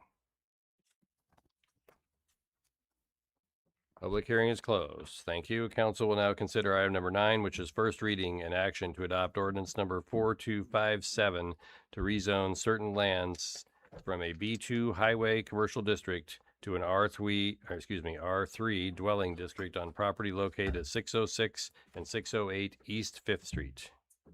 Mr. Mayor, I move to adopt ordinance number 4257 to rezone certain lands from B2 highway commercial district to an R3 dwelling district at 606 and 608 East 5th Street on first reading. Second. Motion by Reeker, second by Dye, right? Okay. On item number 9. Discussion, Judy? Mayor, council, these are two properties that were purchased through the housing grant. They were vacated houses that just weren't livable any longer, and thanks to the grant and your direction, we purchased those properties, demolished the structures, and now in order to comply with the grant, the properties will need to be available to have affordable housing built back on them. The only way to do that is to rezone the property to residential. Questions or comments on item number 9? So Brad? the city still owns these properties, correct? Currently, yes. Yes. This is creating a giant donut hole that doesn't have any other residential anywhere near around it. How? It's residential to the north. There is residential to the west if you skip one lot. But that lot is currently used as residential.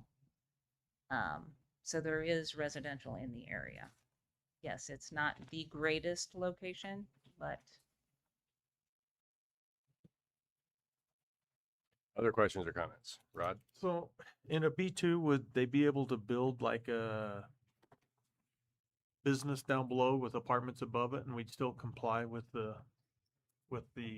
grant? that is a very good question. It would be very tricky to do that. In a commercial, can you do residential through a conditional use permit? You could do a lower floor as commercial, upper floor as residential. In order to comply with the grant, that would be something I would really have to dig into. I know we had asked about another property and the state wasn't really keen on doing that, so. Okay, I was just asking the question. It would be a better use of the space to your point, Rod. The only problem with doing that is if you do it with two separate properties, so these properties are only 44 foot wide. And so for a commercial structure and then residential upstairs, it would be very, very small. Very difficult. Could we combine these lots before the Yes, sale process? yes. Combining lots could be done. I remember making this decision back when we were looking to purchase these properties. I justified it with having the R3 across the street, and the purchaser of the property can dictate what he wants to do there. So he can rezone this if he wanted to do that lower level business. I'm just saying, it gives him more opportunity as long as he puts affordable housing in there at some portion. Then we can cross that bridge when we get to it down there. But as far as selling it and for flexibility, this would have to go R3, and I think that's a right call on that with the properties across the street. Comments? I'm not sure how you're gonna get around affordable housing if you have something that's a commercial project. I'm just saying it kicks the can down the road a little bit. What's that? It kicks the can down the road a little bit, and we could look at it at that point. We can't talk here and figure out every There's some subject that's stipulations going as on. with the grant when we sell these that have to be on there, so might be a little bit difficult. Exactly. I'm just saying R3 right now is a good call. Mr. Mayor. Ty, go ahead. You know, if we weren't to pass this, we'd probably have to pay the state back for this. And so we did spend a lot of time talking about this in the public forum.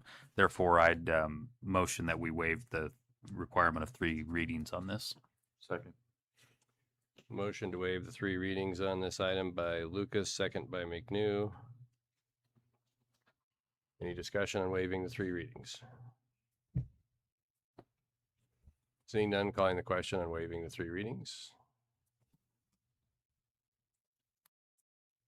3 readings are waived. Let's see. So we're back to the original consideration as amended. Further discussion. Nick? Just one final comment. I think when you drive down that street, you don't really realize that the majority of that is B2. It feels more like housing than it does until you get over to 4th Street, where it feels more like business. But when we were talking about this originally, I still stick with the idea of apartments or duplexes or something like that would be a great fit for this area here, because there's a lot of things in walking distance. So that's why I stand on that situation. Comments or questions? Seeing none, calling the question on item number 9 as amended. Item number 9 is passed. Item number 10, approve the claims. Mr. Mayor, I move that we pay the claims. Second. Motion by Reeker, second by Vols to pay the claims. Any discussion? Ed? Under the library section, we have an expenditure to the Nebraska Library Commission, $4,331. Do you know what that is, Lane? When think I of do not Nebraska Library offhand. Commission, I'm thinking of some It- type of government agency. It might be some of our interlibrary loans, but I'm not positive on that, Ed. I can find out for you. I would like to know. And then, under the electric one, this shows up on several of them. Amazon Capital Services, $6,953. Is that for credit card processing? I don't know. I will find out. Don, do you know on that one?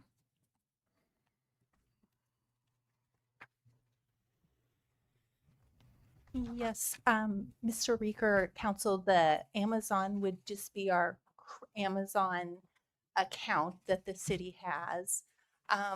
As far as the electric, it's generally tools or their flame resistant clothing that they tend to purchase via Amazon.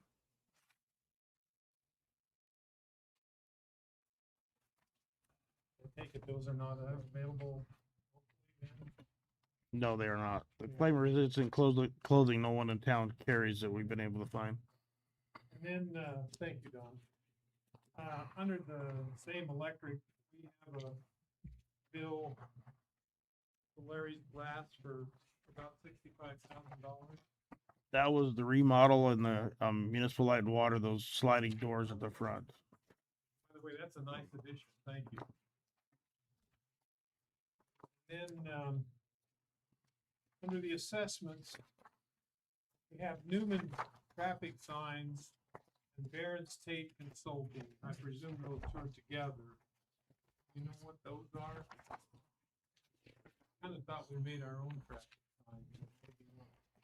We do make our own signs, but we have to buy the blanks and some of the materials, and that's where Newman's signs comes from. Okay, so that would be, okay. Yeah. Then, under the public service, we show Cashway Distributing of $7,188. Public service right now, that encompasses Parks and Rec, and we get for our concession stand a lot of our food from Cashway.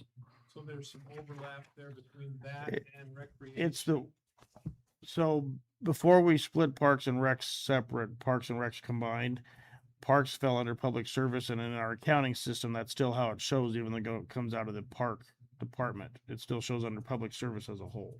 It's just how it's coded, if you will. Then we also show then under recreation for Cashway Distributing at $4,286. So I presume That's for the rec center itself, oh, okay. for their concessions there. Okay, all right. Thank you, Lane. Ed, if you wouldn't mind, if you have a whole list of questions on claims, would you send it to us earlier in the day? Because that way we can read you what exactly they are. So we'd be happy to do that, but sometimes we don't memorize what all they all are. So. Sorry, I didn't mean to put you on the spot. Oh, no, it's no problem. It just would be more informative if we could answer them all. Thank you. Okay. Mr. Mayor, I'd like to abstain from voting on the claims. The record show that Mr. Dye is abstained. Other questions or comments on the claims? Calling the question on the claims, please. Claimed or passed. Okay. Council will now convene as the Board of Equalization.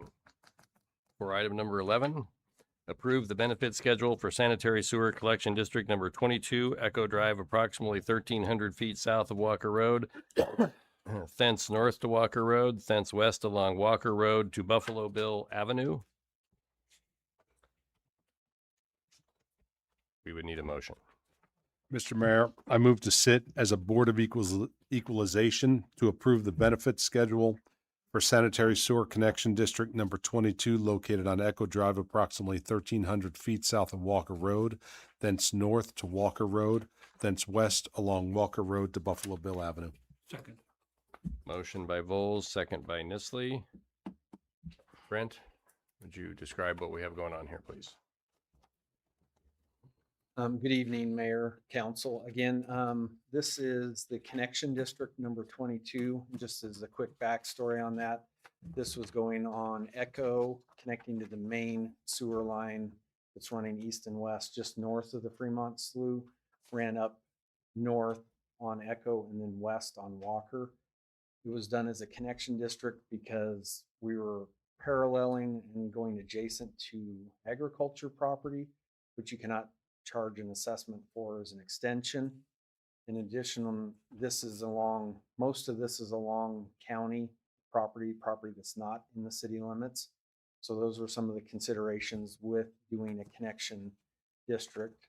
This is an 18-inch sewer trunk main. That was another element that we've talked about with the connection versus extension is it's a large pipe. And it goes to Buffalo and Walker, terminates right around the quick stop area. So that's the scope of the big project, what we have. So this is set up to service the whole area long-term.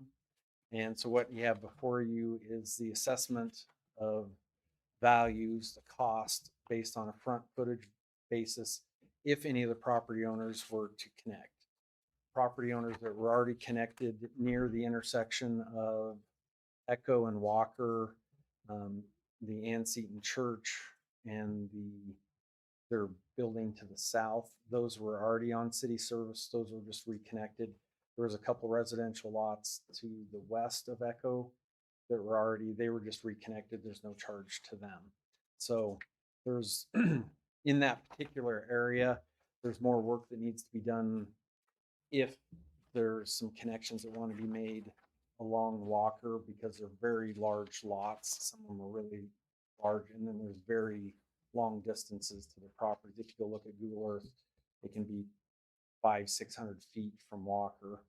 So to do stuff, and again, it's in the county, so that's another complication is within the county, and then trying to master plan the sewer. But this is just for getting the sewer along Walker, and then there's a cost for each property. I think it's around $57 a linear foot would be their cost if they want to connect to it, and that's for whatever parcel, if it's subdivided smaller or whatever size that they connect to. It's based on a frontage foot basis.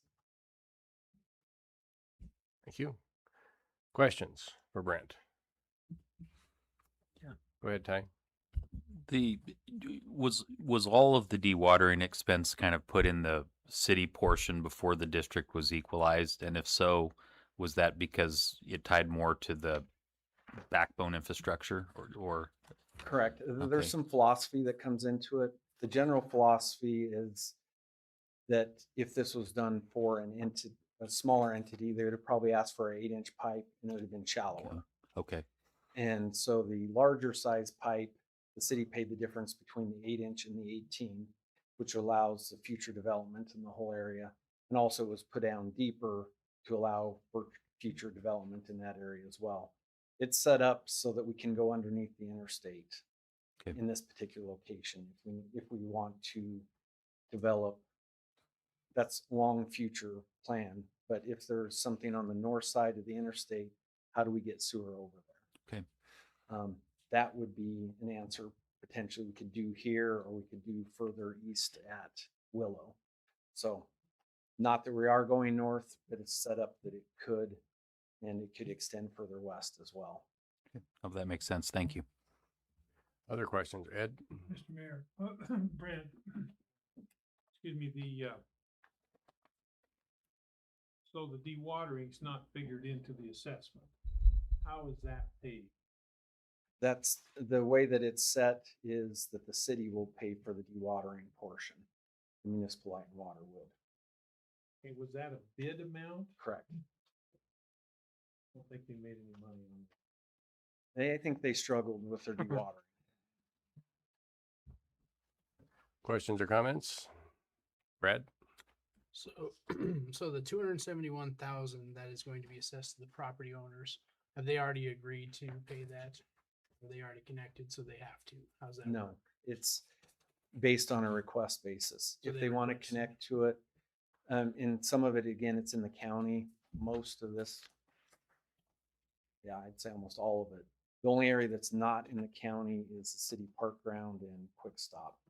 The rest is in, other than the east side where the church is in the city. The rest is in the county, so they'd have to request service from municipal light and water and then coordinate making a connection. And then they'd have to pay their connection fee at the time that the sewer tap is made.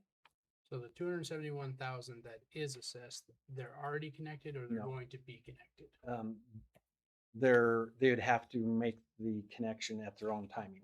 I mean, if they never connect, they'll never get charged the fee. Okay, so it's not going to be assessed to the property owner It's, until they connect. yeah, it's a connection fee for the Gotcha. property. So if that as of makes right sense. now, nobody's connected to this. Correct. No one outside of the ones that I had already mentioned that, like, Ann Seton Church is connected. I should explain that just real briefly. There was a sewer line that went from the east on Walker, very, very shallow, and then it turned and went south. We replaced a portion of that main with this new main deeper. So those people that were already, or those entities are already connected, we reconnected. There's no charge to them because they already paid for the sewer that we replaced with a deeper, bigger sewer. Are there anybody who are currently connected that are in the county and not in city limits? I think one or two on the west side at Echo. Okay. Are we gonna follow the same line of thought that we did along Sixth Street, where if they're in the county but they're connected to city services, that we're going to annex them? Is that something we're looking at? It'd have to be part of our annexation plan, which I know that Judy has, excuse me, has an annexation plan, so we can check on that. But we can't even consider it unless it's part of that plan. Okay.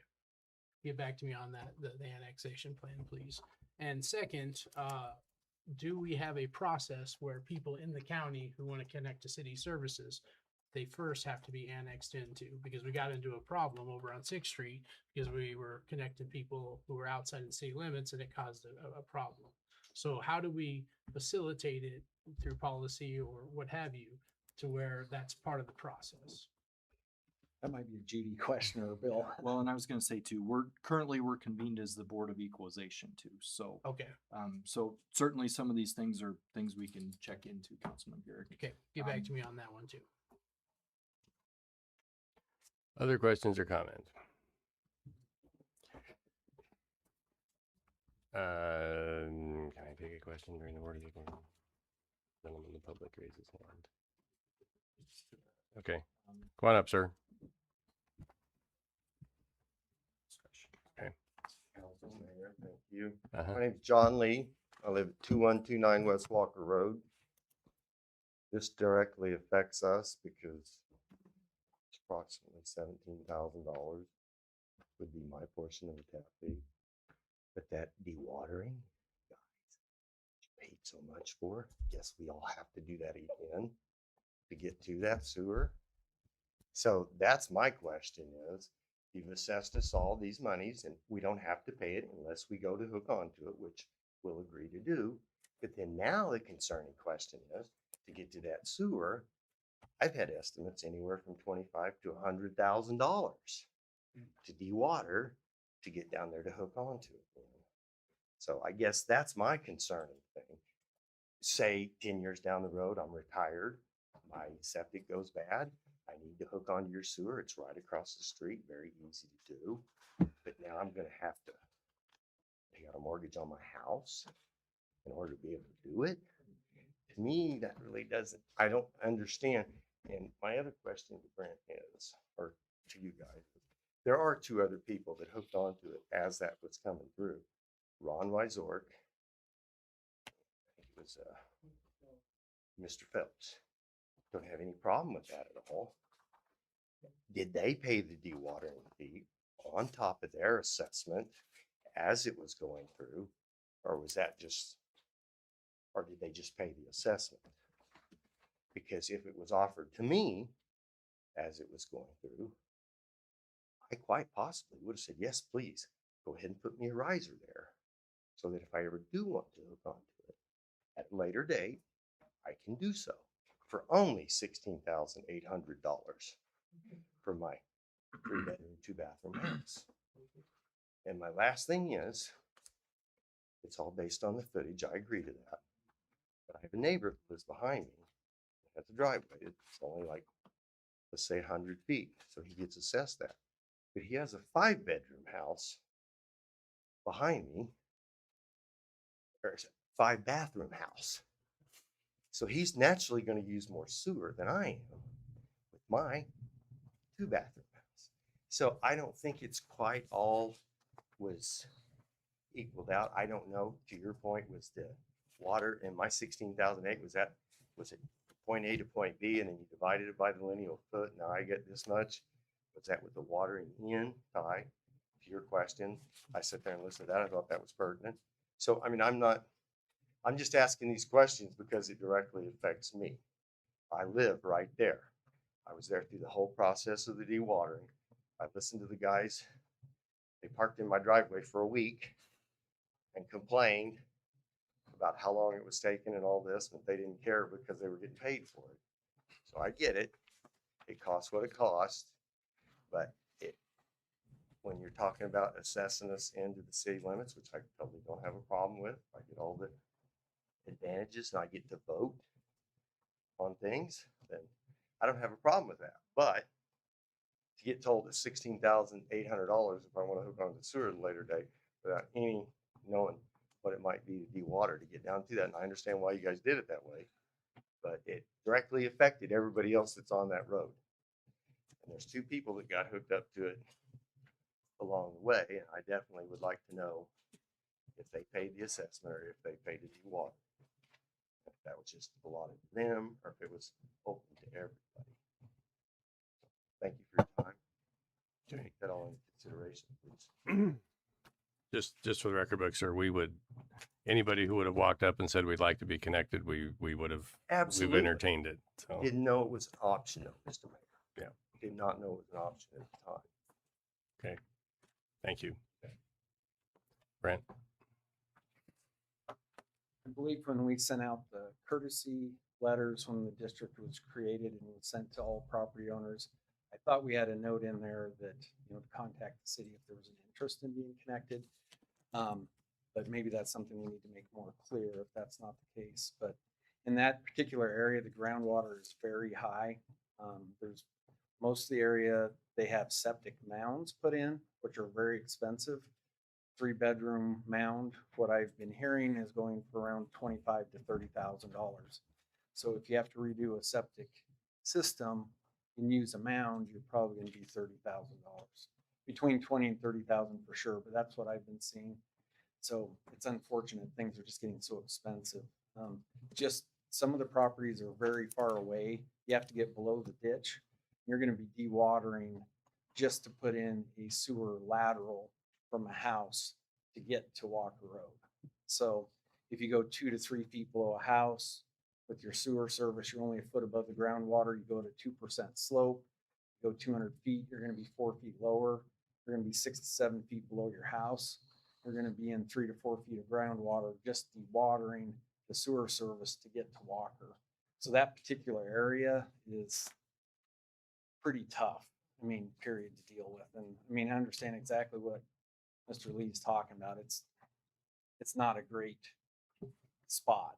And I think if that area is being looked at for annexation or other things, I think there'd be more master planning on the sewer, that we should have lines going to the north. There were some property owners that had talked about something on the north, but they couldn't really agree on how they wanted to do it. So nothing was done. And not being in the city kind of creates an additional layer of complications that if we were to put like a sewer lateral to the north, would make sense that then multiple entities could connect. Some of the houses are 600 feet away from Walker. If you go to 2%, that's 12 feet of drop. And those lots from Walker north are 1,300 feet. They were created as 330 feet by 1,300 feet. And some of them are about in the middle. The buildings are in the middle. So, as you go by case, it gets kind of tough. And what he's saying is not wrong, that it's expensive and it's difficult to deal with. And it'd have to be looked at on a case-by-case basis. Try to make something that fits the whole area to develop in a way that makes sense, that isn't cost prohibitive for people to try to do something with. They could use a force main, a 1-inch pipe, and try to connect to a common entity or something like that. So. Go ahead, Brad. To Mr. Lee's question, the owner of the property would be responsible for the dewatering through the connection process, correct? That would be the way it is everywhere in town. They have to pay the connection tap fee. And Muni would probably create a connection point. And if we're looking at something like that, that's where it makes sense to look at multiple properties, not just one lot. When you're looking at lots that are 300-foot long, where do you put it on a 300-foot long property?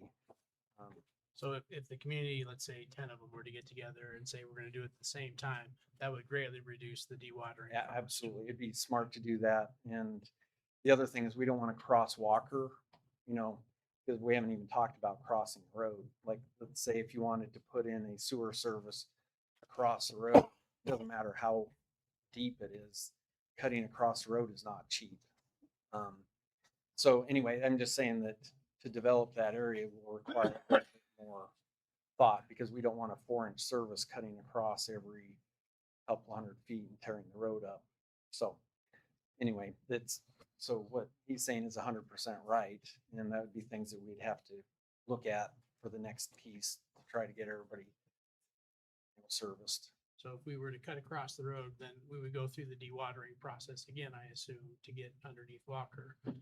If we were to do that, and we were to go that route, what I think we do is you start a hard campaign and you let everybody know, if you have interest in connecting, now's to do it, because the city's about to dewater and it's your chance, and give them a real opportunity to do this and save some money if we get down the road to that level. That makes sense. I agree.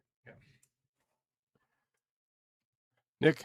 I don't know if this question applies to Board of Adjustment, but when the letters go out to notify people, are they certified mail like other rezoning or any other major important issues, or is it just regular mail? Usually I think it's sent out as certified, but sometimes when you send it certified, people won't take it. In fact, that That's happens fair. to somewhere around 25% of the certified mail we send is never picked up. Yeah. So, That's a fair Because it point. comes from the city and it's certified, they assume it's bad news. So, all right. Other questions, Mr. Lucas? Just a couple things from Mr. Lee's comments that I want to understand. Is what happened there that while the city had it dewatered, some people took advantage of that, hired their own contractor, however they did it, and ran? Or what actually happened with those sites that he's referring to? I think there's 2, and they're on the south side, and there was just a vertical pipe put in, just a T and a vertical pipe. That was all that was put in. Okay.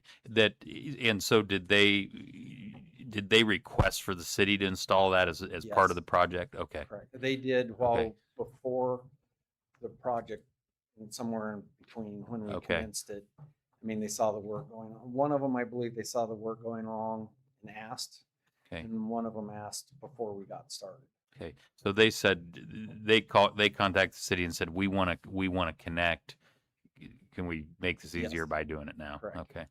And then to his question about, and that's one of the things I'd been thinking about before the meeting. This is a unique area. Of course, it's not in the city, that has these long driveway parcels and then the big frontage parcels. And I know one of our responsibilities in equalization is to think about all those things. How has the city dealt with that situation in the past? I mean, that is a fair concern. Well, it gets heavy into philosophy. Yeah. The thing you look at, let's say you have one big parcel, and you can have a 5-bedroom house on a small lot. We have 40-foot lots over here on 4 2nd Street that have big houses on it, or you can have a small house on a big lot. And so what has been gone through the court systems a lot of times is a front footage kind of holds true on many things. On what we have is we have 150-foot set distance. That's in the state statute. I believe it says half a block. So that if you get outside of that half a block, there's some variability on what do you do with that. There's some gray area that has some decision making that has to happen. An example, like with Menards, 150 foot back, they have a 10-acre lot for their facility. If you get a really big facility, the 150 foot doesn't really fit because it's one big Walmart. Mm-hmm. They're way more than 150 foot. You can't, it's 150 foot to the milk from the front door. Yeah. And it's under one building. So, I mean, the 150 foot is in, but it requires a little bit of discernment on how to apply it. So if you have a really big lot like that and you wanted to add, the whole point is that everybody pays for their own water, sewer, paving. That's the big overarching principle. So that if you start subdividing it, the thought would be is if you wanted to subdivide it, you're going to have to pay for the sewer to get back there.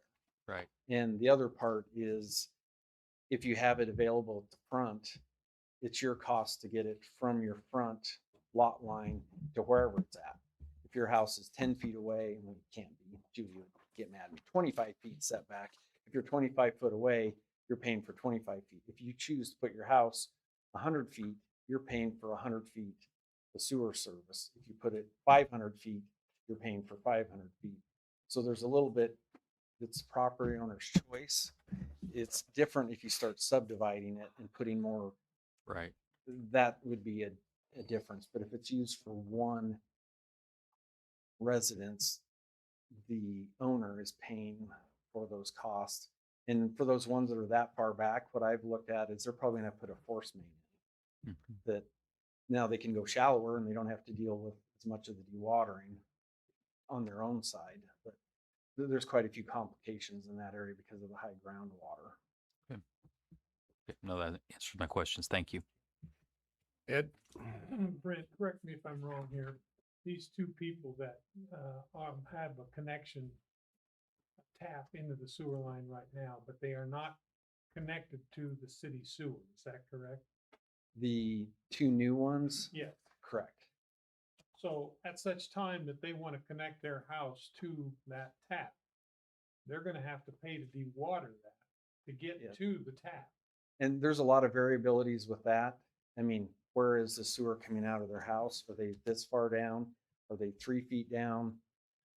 I mean, they might not have to dewater, or they might have a lot of dewatering. How far is the house from the main? How deep is the main coming, or the service coming out of the house?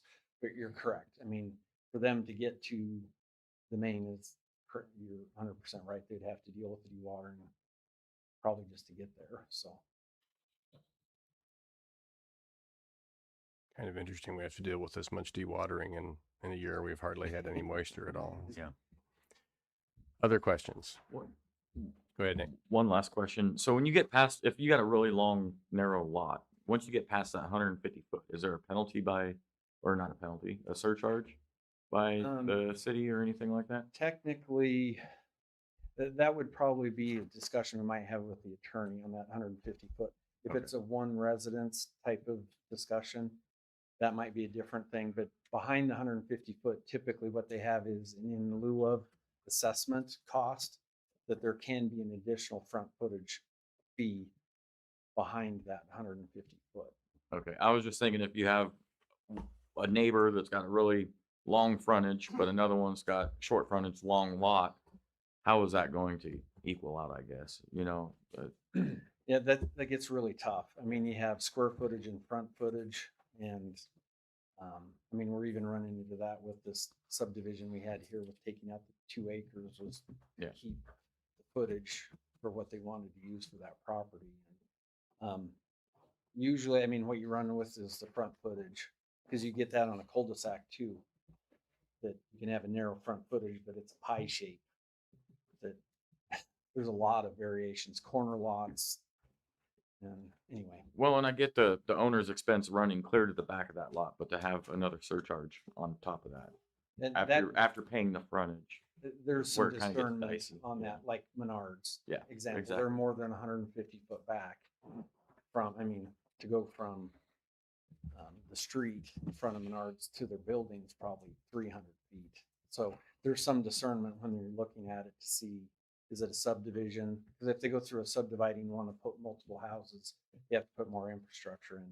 If it's just one connection for one lot, and I think most people would assume that makes sense. They pay for one connection for one house and not pay multiple times for one house. So if that's where you're concerned, then not paying twice or 3 times. Right, exactly. Yes, correct.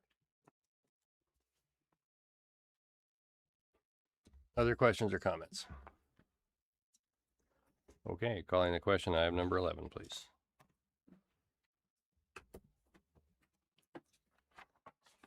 Item number 11 is passed. Council will now reconvene as the city council. Public agenda requests. We request our city employees, we respect our city employees and request that any complaints or criticisms of employees not be aired in a public meeting. Concerns about the employee should be brought to the attention of the city administrator or the mayor. Individuals in violation will be declared out of order. If anyone has agenda request item, please approach the microphone and tell us who you are, where you live, and what the request is, please.